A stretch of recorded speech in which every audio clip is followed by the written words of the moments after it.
ہجرت کا بیان۔ مسلمان جس وطن میں رہتے ہوں اور وہاں کافروں کا زور ہو اور مسلمانوں کو تکلیف دیتے ہوں اور اللہ کے احکام سے روکتے ہوں اور مسلمانوں میں ان کے مقابلے کی طاقت بھی نہ ہو، جان اور ایمان کا خطرہ ہو، تو ایسی حالت میں اس وطن کو چھوڑ کر مسلمانوں کی دوسری بستی میں چلے جانے کو ہجرت کہتے ہیں۔ آن حضرت صلی اللہ علیہ وسلم کی نبوت ظاہر ہونے کے بعد عورتوں میں سب سے پہلے حضرت خدیجہ رضی اللہ تعالیٰ عنہ مسلمان ہوئیں، اور جوانوں میں حضرت ابوبکر، اور لڑکوں میں حضرت علی، اور غلاموں میں حضرت بلال، اور آزاد کیے غلاموں میں حضرت زید بن حارث، اور ان کے بعد حضرت عثمان اور حضرت سعد بن وقاص اور حضرت طلحہ اور حضرت جبیر اور حضرت عبد الرحمن بن عوف رضی اللہ عنہ مسلمان ہوئے، اور دن بدن مسلمان بڑھتے چلے جاتے تھے، یہاں تک کہ حضرت عمر تک پورے 40 ہو گئے۔ جب آپ کی نبوت کی 13ویں سال شروع ہوا تو اللہ تعالیٰ کی مدد سے اور آپ کی نصیحت و برکت سے مدینہ کے بہت سے لوگ مسلمان ہو گئے، اور انہوں نے آپ سے وعدہ کیا تھا کہ جب آپ مدینہ آئیں گے تو ہم آپ پر اپنی جان اور مال سب قربان کر دیں گے۔ مکہ کے کافروں نے دیکھا کہ آپ کی جماعت بڑھتی چلی جاتی ہے تو وہ آپ کے جانی دشمن ہو گئے، آپ کو اور آپ کے ماننے والوں کو بہت ستانے لگے، اور ظلم پہ ظلم، یہ کہ نہ کسی کو مکہ سے باہر جانے دیتے تھے، تمام گلی کوچوں میں پہرا رکھتے تھے اور سب کو قتل کرنا چاہتے تھے۔ آپ نے یہ بگڑی ہوئی حالات دیکھ کر مسلمانوں کو حکم دیا کہ چھپ چھپ کر جس طرح ہو سکے تم سب مدینہ میں چلے جاؤ، پھر میں بھی تم سے آ ملوں گا۔ یہ حکم سن کر سب مسلمان آہستہ آہستہ مدینہ میں پہنچ گئے۔ حضرت عمر رضی اللہ تعالیٰ عنہ نے ننگی تلوار ہاتھ میں لی اور کعبہ شریف میں آ کر طواف کیا، اور پھر باہر آ کر خوب کڑکڑا کر کافروں سے کہا، اے اللہ اور رسول کے دشمنوں، پتھروں کے پوجنے والوں، نامراد، آؤ مجھے روکو اور روکنے کا مزہ چکھو۔ مگر وہ آپ کی بہادری سے ڈر گئے اور کوئی آپ کے سامنے نہ آیا، اور آپ سب کے سامنے چل پڑے اور خیریت سے مدینہ میں پہنچ گئے۔ پھر حضرت ابوبکر رضی اللہ تعالیٰ عنہ سے عرض کی، یا رسول اللہ، میرے لیے کیا حکم ہے؟ آپ نے فرمایا کہ آپ میرے ساتھ چلیں گے۔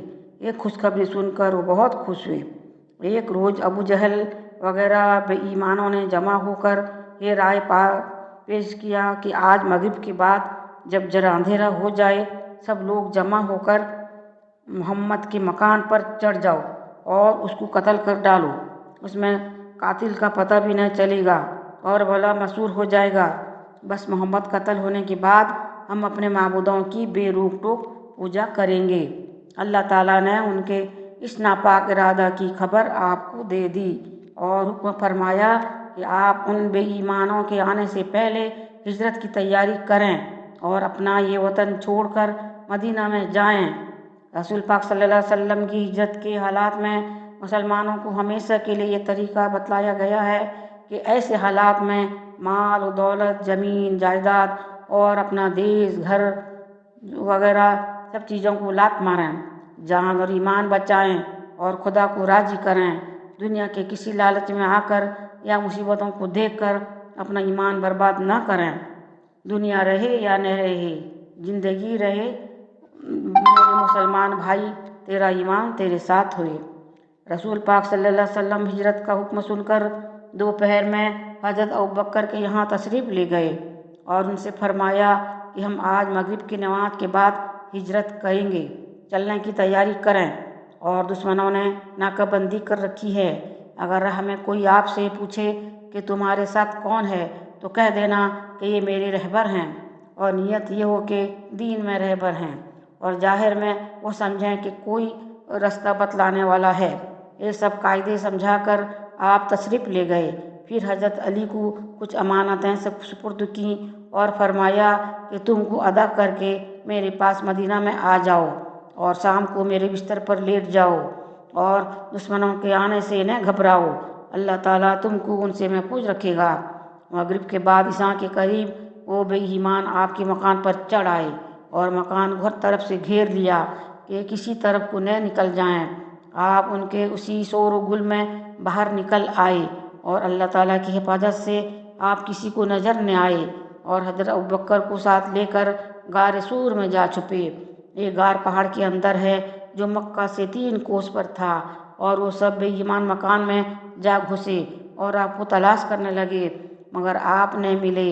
آپ کے بستر پر حضرت علی کو پایا۔ اللہ اکبر۔ حضرت علی رضی اللہ تعالیٰ عنہ کی یہ سچی قربانی ہے کہ اللہ رسول کے حکم پر اپنی جان اڑا دی۔ ان بے ایمانوں نے ان سے پوچھا کہ محمد کہاں ہیں؟ انہوں نے کہا مجھے خبر نہیں کہاں ہیں۔ پھر وہ لوگ حیران ہو کر گھر سے نکل آئے اور آپ کی تلاش میں چاروں طرف پھیل گئے۔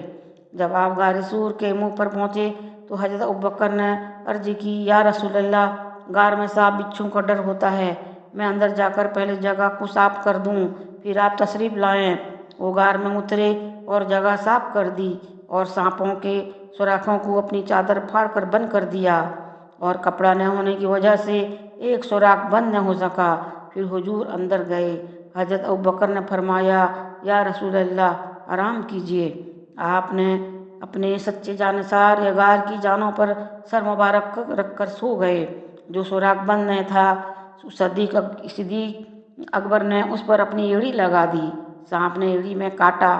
درد کی وجہ سے آپ بے چین ہو گئے، مگر ایڑی سوراخ سے نہ ہٹائی اور نے حضور کو جگایا۔ درد کی وجہ سے صدیق اکبر کے آنسو نکل کر حضور کے رخسار پر گر پڑا۔ حضور کی آنکھ کھل گئی اور فرمایا، اے جان نثار، کیا صدمہ پہنچا؟ عرض کی، میری ایڑی میں سانپ نے کئی دفعہ کاٹا، جلن بہت ہے۔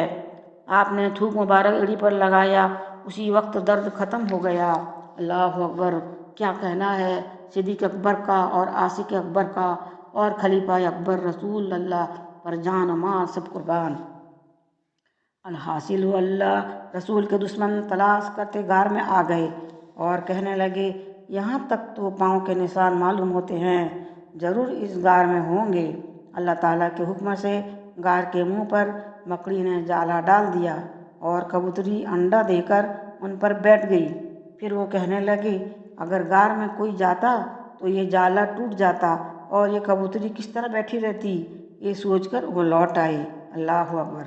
اے خدا، تیری قدرت کے قربان، اپنے رسول کی حفاظت کے عجیب سامان کی ایک مکڑی کے جالا سے وہ اور کبوتری کے ذریعہ سے حفاظت کر دی، اور ان سے وہ کام لیا کہ ہزاروں لوہے کی ہتھیاروں سے اور بڑے بڑے جنگی بہادروں سے بھی نہ ہوتا، کیونکہ سارے عرب کے کافر دشمن اور قاتل بنے ہوئے تھے۔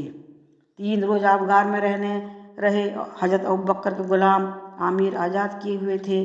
وہ غار کے نزدیک ایک بکریاں چرایا کرتے تھے اور دودھ پہنچایا کرتے تھے، اور حضرت عبداللہ حضرت ابوبکر کے بڑے بیٹے جوان تھے۔ مکہ والوں کی سب خبریں سنا جایا کرتے تھے، اور عبداللہ ایک کافر جس پر یقین تھا کہ وہ کسی کو پتہ نہیں دے گا، مدینہ کا راستہ بتلانے کے لیے نوکر رکھ لیا تھا۔ 2 اونٹنیاں اس کے سپرد کر رکھی تھیں۔ حضور کے حکم سے وہ اونٹنیاں غار پر لے آیا۔ اگر کسی کافر آدمی پر یقین ہو کہ یہ دھوکہ نہ دے گا تو اسے کام لینا درست ہے۔ حضور اور صدیق اکبر عامر اونٹنیوں پر سوار ہوئے اور عام راستہ چھوڑ کر دوسرے راستے سے مدینہ کو روانہ ہو گئے۔ عبداللہ کافر راستہ بتلاتا جاتا تھا۔ راستے کے قریب سراقہ بن مالک کا گھر آیا، اور وہ انعام ملنے کے لالچ میں گھوڑا دوڑا کر آپ کو پکڑنے آیا۔